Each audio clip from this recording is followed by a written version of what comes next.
1월 1일 새해 첫날 첫 주 주일 예배에 참여하신 모든 성도님 주님의 이름으로 환영합니다. 오늘 전거받을 말씀은 하나님 먼저라는 제목으로 본문의 말씀은 마태복음 6장 31절에서 우리 34절입니다. 우리 함께 합독하시겠습니다. 그러므로 무엇을 먹을까 무엇을 마실까 무엇을 입을까 하고 걱정하지 말아라. 이 모든 것은 모두 이방 사람들이 구하는 것이요 너희의 하늘 아버지께서는 이 모든 것이 너희에게 필요하다는 것을 아신다. 너희는 먼저 하나님의 나라와 하나님의 의를 구하여라. 그리하면 이 모든 것을 너희에게 더하여 주실 것이다. 그러므로 내일 일을 걱정하지 말아라. 내일 걱정은 내일이 맡아서 할 것이다. 한날의 괴로움은 그날에 겪는 것으로 족하다. 아멘. 오늘 이 말씀 가지고 새해 첫날 우리 설교 하나님 먼저라는 제목으로 말씀 전하겠습니다. 오늘은 새해 첫날이며 첫 주일 아침입니다. 새해에도 주님의 도우심과 보호하심과 주님의 크신 은총이 성도님의 가정에 충만하시기를 기원합니다. 오늘 전거받을 말씀은 하나님 먼저라는 제목으로 말씀을 전합니다. 어느 큰 저택에 불타고 있었는데 그 집 여주인이 겁에 질려 어쩔 줄 모르고 있다가 어찌된 영문인지 갑자기 불타고 있는 집 속으로 빨리 용감하게 뛰어들어갔습니다. 잠시 후에 보니까 기중품이 들어있는 보석 상자를 안고 나오면서 내 귀걸이, 내 목걸이, 내 팔찌, 내 모든 보석 다 찾았어. 참으로 다행이야 하고 말하는 순간에 옆에 있던 사람들이 웅성웅성거립니다. 저기 보세요. 아이들이 불난 집 창가에 있어요 라고 외치는 소리를 듣고서야 정신을 차리고 내 아이들 하고 소리를 쳤습니다. 그녀는 불에 탈 보석 상자에 생각이 뺏겨서요 귀중한 자녀들의 생명을 다 내어주고 말았다는 것입니다. 오늘 우리는 가치관의 혼돈 시대에 저희들이 살고 있습니다. 오늘날 많은 사람들이 이 여인처럼 우선순위가 뒤죽박죽된 그런 시대에 살고 있습니다. 삶의 우선순위를 알고 있어도 아예 그것을 무시해버립니다. 신학자 존 네이스빗은 말하기를 우선순위를 잘못 선택하면 삶의 목표에서 멀어진다 이렇게 말했고요. 또 찰스 휴멜은 우리들이 삶에서 만나는 온갖 딜레마들은 시간과 물질의 부족에서 오는 것이 아니고 일의 우선순위를 잘못 선택하면서 온다라고 그렇게 주장을 했습니다. 그렇습니다. 인생의 불행은 우선순위의 혼돈에서부터 시작이 되어집니다. 우리가 인생의 우선순위를 바르게 정하는 것이 이 땅에서 성공적인 삶의 비결인 줄로 우리가 믿어야 합니다. 인생의 축복은 바로 우선순위를 내 삶 속에서 어떻게 정하는가에서부터 정말 시작이 되는 줄 우리가 믿습니다. 나의 삶 가운데 하나님은 몇 순위입니까? 여러분 가운데서 하나님은 1순위입니까? 몇 순위입니까? 마음속으로 솔직히 여러분 하나님이 몇 순위에 계시는가 한번 헤아려 보시기 바랍니다. 좀 당돌한 질문이 될지 모르지만 하나님과 배우자 둘 사이에도 우선순위가 분명히 있습니다. 여러분 그 둘 사이의 우선순위는 누구입니까? 하나님이 먼저입니까? 아니면은 여러분의 배우자가 먼저입니까? 혹시 여러분은 자신의 배우자에게 당신은 내게 있어서 하나님보다 우선순위가 될 수는 없어 라고 말해본 적이 있습니까? 여러분 새해를 시작하면서 서로 우리가 복을 빌어주고 잘 되기를 새해 복 많이 받으세요 말을 합니다. 그래서 여러분 2023년 우리가 새해를 시작하면서 이 큰 성취를 이루고 후회 없는 삶이 되기 위해서 특별히 오늘은 본문 33절의 말씀을 굳게 붙잡기를 부탁을 합니다. 저는 개인적으로 성경 전체에서 성도의 축복된 삶을 위해서 성경 전체에서 한 구절만 택하라고 하면은 본문 33절을 선택하겠습니다. 그래서 저는 기도와 설교 때에 아주 자주 언급을 하는 이유가 여기에 있습니다. 너무나 귀한 말씀이고요. 산상본 주님이 첫 설교하셨던 그 교훈의 결론에 해당되는 그런 말씀이라고 말씀드려도 틀리지 않습니다. 오늘 본문 33절 4절을 보면 너희는 먼저 하나님의 나라와 하나님의 의를 구하여라. 그리하면 이 모든 것을 너희에게 더하여 주실 것이다. 그러므로 내일 일을 걱정하지 말아라. 내일 걱정은 내일이 맡아서 할 것이다. 한날의 괴로움은 그날에 겪는 것으로 족하다. 이 두 구절 본문을 쉽게 기억하기 위해서 이 두 구절이지만은 아주 짧은 단문으로 짧게 표현하라. 그렇게 하면은 하나님 먼저, God first 이렇게 말할 수 있습니다. 너무 많이 들어서 우리가 잘 아는 말씀이지만은 삶의 현장에서 하나님을 1순위에 두는 실천은 너무나 어렵고요. 참 잘 되지 않는 그런 일들입니다. 왜 하나님이 먼저가 아니라 하나님이 나중으로 밀리게 됩니까? 우리 모두는 매일매일 생활의 필요를 채워야 하는 큰 짐을 안고 살아갑니다. 자, 그 문제가 우리의 삶 속에서 급하고 또 중요하고 해결이 되지 않으면은 큰 불행을 초래하기 때문에 그것을 해결하기 위해 밤낮으로 열심히 뜁니다. 여러분 생활의 필요라 했지만은 간단히 표현하면은 한마디로 돈입니다.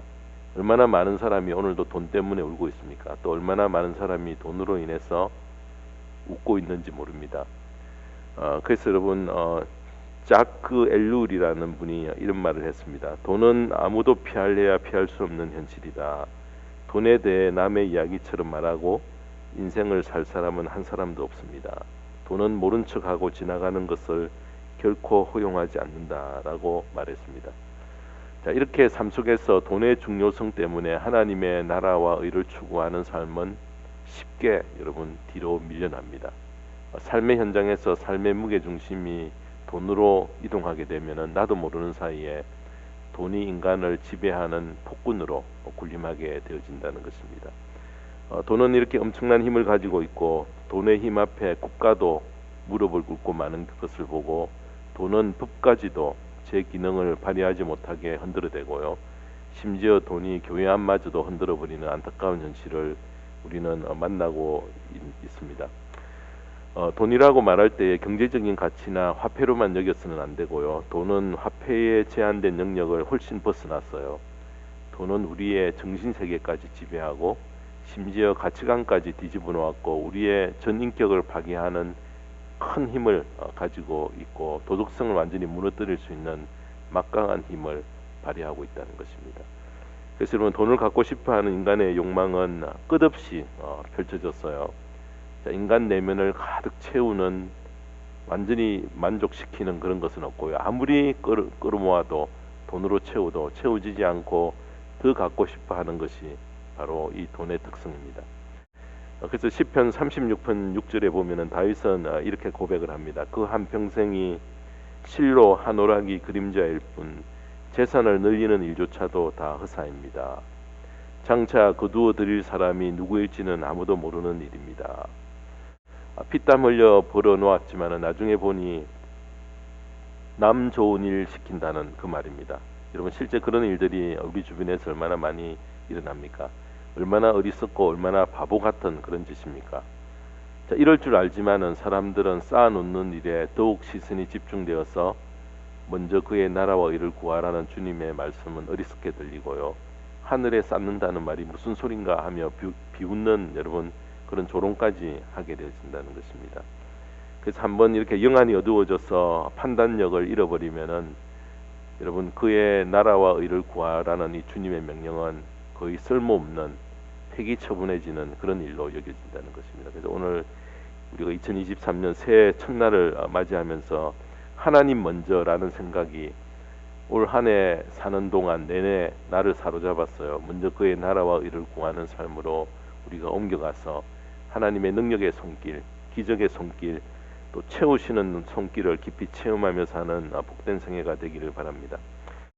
첫 번째로 하나님 먼저의 삶을 살기 위해서 우리 첫 번째는 하나님을 1순위에 두는 비결이 무엇인가라는 것을 알고 실천하자는 것입니다.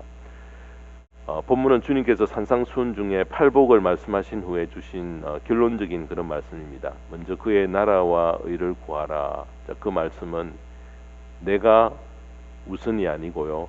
하나님을 우선 1순위에 두라는 명령입니다. 무엇을 우선순위에 둬야 하는가에 대한 구체적인 내용이 마태복음 5장에서 7장까지 산상수훈 설교 속에 다 포함되어 있습니다. 산상수훈은 하나님과 이웃과 나와 어떤 관계 가운데 있어야 하는가에 대해서 계속 설교하신 그런 말씀인데요. 그 내용의 중심은 하나님이 먼저이고 그 다음은 이웃이고 맨 마지막이 내 자신이라는 것입니다. 자, 그러므로 산상수훈 전체 교훈을 요약해 놓은 말씀이 바로 먼저 그의 나라와 의를 구하라는 이 말씀입니다. 자, 그렇다면은 무슨 순위에 둬야 할 먼저 하나님의 나라와 의를 구하는 삶은 구체적으로 무엇을 말합니까? 다음 몇 가지로 우리들이 요약해 볼 수 있습니다. 첫 번째는 예배입니다. 새해에는 여러분들이 예배에 좀 목숨을 걸고 참석하셨으면 합니다. 간혹 어떤 일이 있더라도 예배를 스킵하고 예배를 빠지는 일들을 흔히 발생시키는 일들을 될 수 있으면은 줄여나가야 합니다.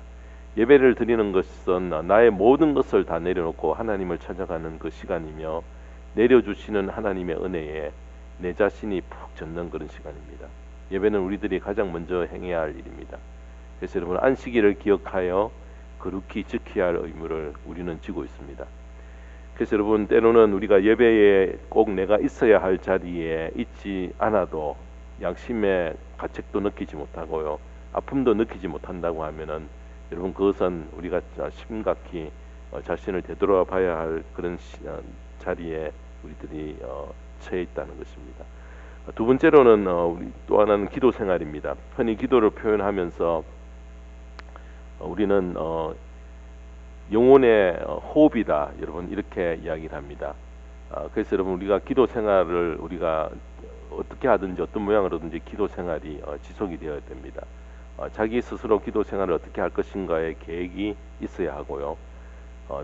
주님은 희생이 들어간 기도를 기뻐하시고, 그래서 우리가 새벽 일찍 일어나서 자신의 몸을 일으켜 기도의 시간들을 갖는 건 너무나 중요합니다. 자신의 진로를 위해서 또 가족을 위해 당면한 긴급한 문제를 위해 하나님을 찾고 기도할 수 있어야 합니다.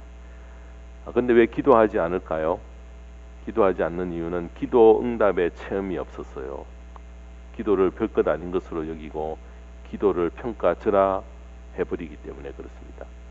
여러분 자기 자녀가 대학 입시 시험을 앞두고 있다고 하면은 입시에 관한 뉴스에 철저히 귀를 기울이며 자녀의 진학을 위해서 기도하고 뭔가 어떤 정보라도 얻으려고 합니다. 또 가족 중에 암으로 고통받는 분이 계시면은 암에 관한 뉴스에 귀 기울이면서 어떻게 하든지 돕고 바른 치료의 길로 인도하려고 합니다. 무디는 어느 교인으로부터 양조장이 잘 되도록 좀 예배를 드려달라라는 그런 부탁을 받았습니다. 그래서 무디는 그 양조장을 위해 예배를 준비하면서 이렇게 기도를 했다고 합니다. 하나님, 이 양조장이 문을 닫게 해주십시오. 여기서 공급된 술로 얼마나 많은 사람들이 타락하겠습니까? 부디 주인의 마음을 움직여 주십시오. 그렇게 기도를 했다고 합니다. 여러분 그렇게 기도하니까 그날 밤에 양조장 주인이 잠을 이루지 못합니다. 문을 닫아야 할지를 놓고 심각하게 고민을 했습니다. 그러다가 마침내 문을 닫기로 결정을 했습니다. 그런데 여러분 놀라운 것은 그 후에 그 건물이 무디 신학교가 되었다고 합니다. 마지막으로 하나님을 1순위에 두는 비결 세 번째는 바로 우리의 헌금입니다. 마태복음 6장 21절이 그것을 알려줍니다. 너의 보물이 있는 곳에 너의 마음도 있을 것이다, 이렇게 말씀합니다. 쉽게 예를 들어 말하면은 헌금을 드리는 것, 여러분 쉽지 않고 참 어렵습니다. 헌금은 축복을 받기 위해 꼭 해야 하는 것으로 생각하면은 오해입니다. 하나님 앞에 드리는 헌금은 하나님께 나를 맡기는 표현이라고 말할 수 있습니다. 그렇기 때문에 헌금은 내가 스스로 내 욕심을 부정하는 것 없이는 불가능합니다. 특별히 여러분 우리가 수입에서 10분의 1을 떼는 것 쉽지가 않습니다. 그런데 11조 생활하는 분들은 단호히 여러분 앞뒤 상황 처지 보지 않고 그냥 뗍니다.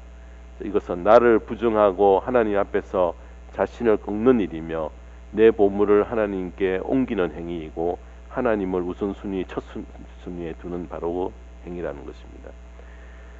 하나님께서 아브라함에게 아들을 바쳐라 이렇게 명령하셨습니다. 자, 그것은 아브라함이 얼마나 자신을 부정하는가를 보시려는 테스트였습니다. 하나님은 이미 양을 준비해 놓으셨습니다. 그런데 아브라함은 하나님이 하신 명령대로 자신의 귀한 아들을 잡아 바치려고 했습니다. 자, 그 후에 하나님은 아브라함을 전적으로 믿고 인도하시고 사랑의 복을 베풀어 주셨습니다. 자, 11조의 삶은 이와 같이 심는 삶입니다. 헌신의 삶, 희생의 삶, 섬김의 삶 모두 내일을 위해서 오늘을 심는 그런 삶입니다. 여러분, 심으면 반드시 때가 되어 거두게 되어집니다. 사랑하는 여러분, 자, 우리가 어떻게 하면은 하나님을 1순위에 두는 삶을 살 수 있는가? 자, 예배와 기도와 헌금으로 보여드릴 수밖에 없습니다. 하나님을 1순위에 두는 신앙이 뿌리를 깊게 내렸어요. 뒤따라오는 하나님의 큰 축복을 계속 누리는 2023년 한 해가 되기를 주님의 이름으로 축원합니다. 자, 두 번째로 하나님 먼저의 삶을 살기 위해 둘째는 끊임없이 나의 시선을 위를 향해 옮기자라는 것입니다. 본문의 핵심은 하나님 나라와 그의 의를 구하라는 말씀인데, 자, 이를 실천하기 위해서 우리의 시선은 끊임없이 위로 하나님을 향해 옮겨가야 된다는 것입니다. 시편 121편 1절에서 2절에 보면은 내가 눈을 들어 산을 본다. 내 도움이 어디에서 오는가? 내 도움은 하늘과 땅을 만드신 주님에게서 온다라고 말씀합니다. 자, 이 말씀은 나의 시선이 위를 향하라는 근거의 말씀입니다. 신앙생활은 위를 보며 살아야 하는 삶입니다. 사람이 짐승과 다른 점은 짐승은 늘 아래를 보며 살지만은 사람은 위로 하나님을 향하고 미래를 내다보며 살도록 그렇게 창조되었습니다. 왜냐하면은 세상에서 가장 귀한 것은 다 위로부터 하나님으로부터 주어지기 때문에 그렇습니다. 근데 우리 인생은 자꾸 땅을 향하도록 엄청난 그런 방해를 받고 살아갑니다. 평소에 사람들은 자기 스스로 살아갈 능력이 있다고 큰 소리를 치지만 큰 어려운 그런 상황에 직면하여서 나의 한계를 깨닫게 되어지면은 땅을 향하던 그 시선이 위로 옮겨가게 되어집니다. 인생의 가장 요긴한 도움은 저 위에 계신 하나님에게로부터 온다는 것을 우리가 알아야 하는데, 성령의 인도가 있어야 그 지혜를 갖게 되어집니다. 자, 그 지혜는 평안할 때는 얻어지지 않고 위기를 당하거나 어려움을 당하면 비로소 터득되는 그런 지혜입니다. 어느 한 젊은이가 어머니의 좀 고지식하고 꼬리타분한 그런 신앙에 늘 불만을 가지고 살고 있었습니다. 자, 그것은 어머니가 좀 무식하고 알지 못해서 그런 것으로 여겼는데, 자, 어느 날 전쟁이 일어나서 젊은이는 군인으로 징집이 되어서 전쟁에 나가게 되었습니다.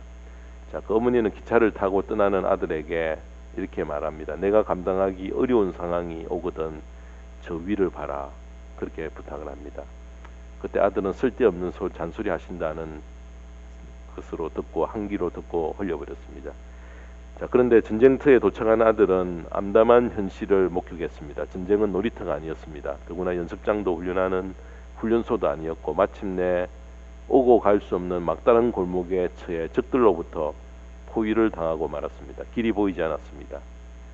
모두 안절부절하고 울부짖고 탄식하였는데, 자, 그때에 이 젊은이는 비로소 귓가에 어머니의 그 말씀이 들려집니다. 그리고 자신도 모르게 위를 쳐다보며 기도하였습니다. 하나님 살려주세요, 살려주세요. 자, 그 젊은이는 그 순간 비로소 어머니의 그 고지식한 믿음과 기도가 큰 능력이 있음을 전쟁터에서 깨닫게 되었다는 것입니다. 여러분, 위기의 순간이 오기 전까지 어머니의 그 고지식한 신앙을 비웃기만 했지만은 막상 생과 사가 교차하는 전투 상황에 처하니까 해답의 길은 오직 위에 있다는 사실을 우리가 절실히 깨닫게 됩니다. 솔직히 우리들은 어떤 어려운 문제를 만났을 때에 내가 해결하고 하려고 먼저 시도하지 위를 향하려고 하지 않아서 많은 시간을 낭비를 합니다. 실패를 거듭해도 자기 고집을 부립니다.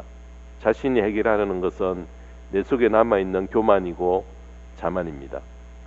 자, 일제하에서 신사참배를 강요당할 때에 우리 신앙의 선배들은 고난의 자리, 순교의 자리에서도 끝까지 양보하지 않고 고지식하다는 소리를 들으며 견딜 수 있었던 것은 바로 끝까지 위로 향하는 시선을 놓치지 않았기 때문에 최후의 승리를 얻을 수 있었습니다. 우리가 2023년 한 해를 살면서 우리 삶에서 끊임없이 나의 시선을 아래로 끌어내리려고 하는 방해가 있을 때에 나의 시선을 위로 향해 옮겨 가십시다. 아래로 나의 시선이 향할 때에 의도적으로 위를 향해 하나님께로 시선을 옮기는 귀한 축복된 그런 자리에 함께 나아가는 저와 모든 성도님 되시기를 주님의 이름으로 축원합니다.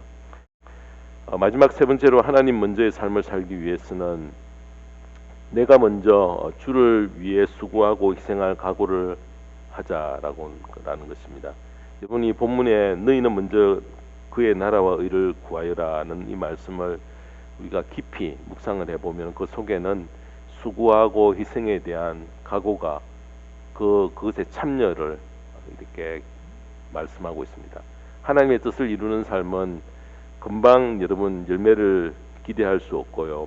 즉시 응답도 주어지지 않습니다. 금방 열매를 기대하다가 실패로 끝나는 경우가 바로 우리가 야곱의 생애를 통해서 깨닫게 되어집니다. 여러분 야곱은 당장의 열매를 기대했기 때문에 순간순간 속이고 배반하고 꾀를 사용하다가 도로 똑같이 그가 당하게 됩니다. 그것 때문에 얼마나 많은 실패와 눈물을 흘립니까? 그래서 야곱이 맨 죽음 직전에 바로 왕 앞에서 내 나이 130년이지만은 험악한 세월을 보냈다라고 고백한 이유가 바로 여기에 있습니다. 야곱은 나 자신을 위해 살면서 눈앞의 이익에 집착하다 보니까 그의 인생 여정이 험악해졌다는 것입니다.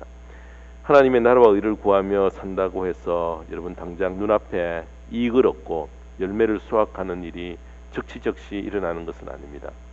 그 수고가 쌓여야 하므로 많은 인내가 필요합니다. 그래서 예수님은 하나님의 뜻을 이루는 삶의 열매를 맺기 위해서 산상수훈을 통해서 많은 가르침을 주셨습니다. 여러분 겉옷을 달라는 사람에게 속옷도 주라 명하셨고요. 이 뺨을 치는 자에게 젖밤도 돌려대라고 하셨고 오리를 가자고 하는 사람에게 심리도 같이 가주라 했습니다. 주님 때문에 겪는 이런 희생은 기쁨으로 참여가 가능하기 때문에 그렇습니다. 그래서 성도는 생각을 크고 넓게 가져야 합니다. 그렇지 않으면 조급하면은 하나님의 나라와 의를 구하는 삶은 불가능합니다. 또 하나님의 뜻과 의를 이루기 위해서는 나를 떠나야 하고 내 삶의 울타리 안에 갇히지 말아야 합니다.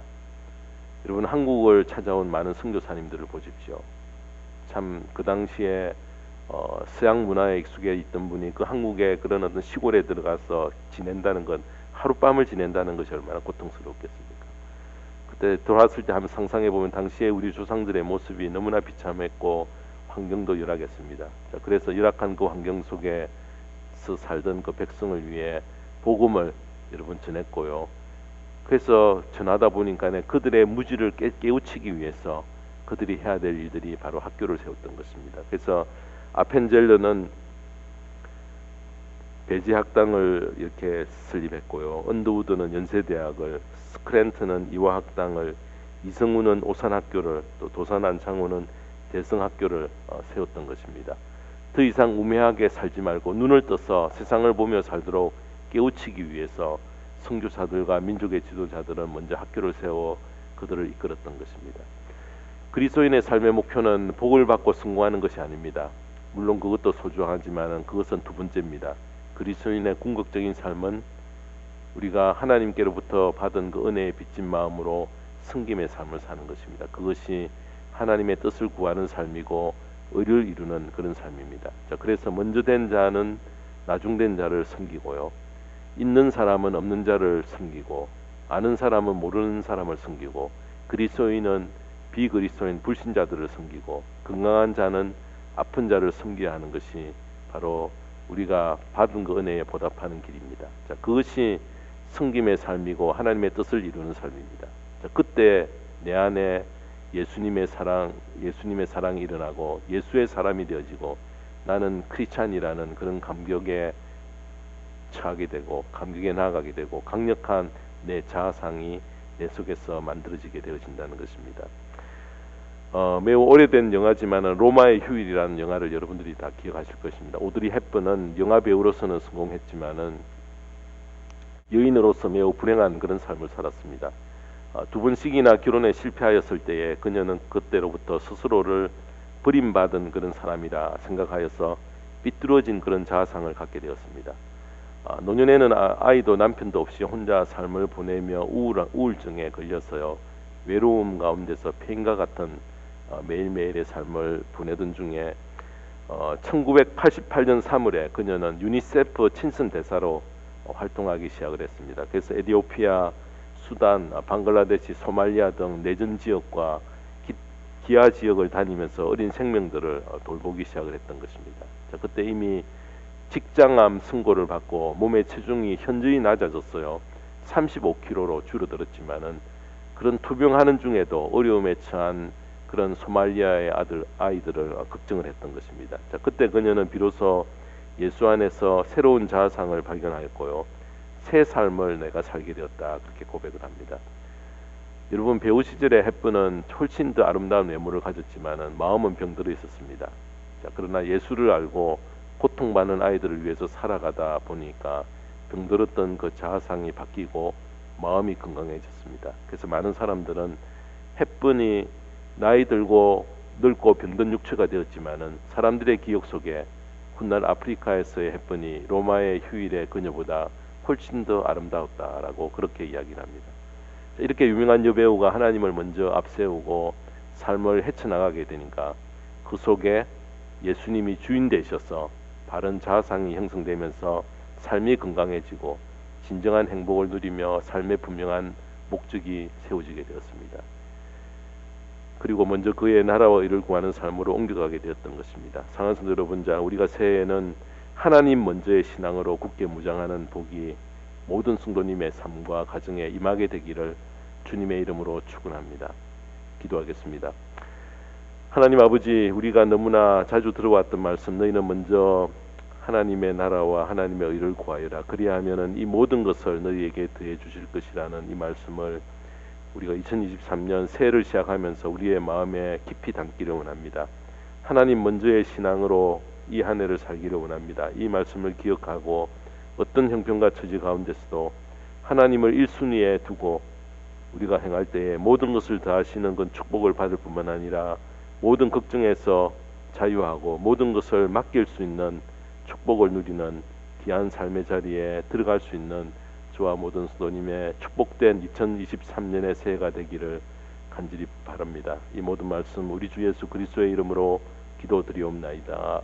아멘.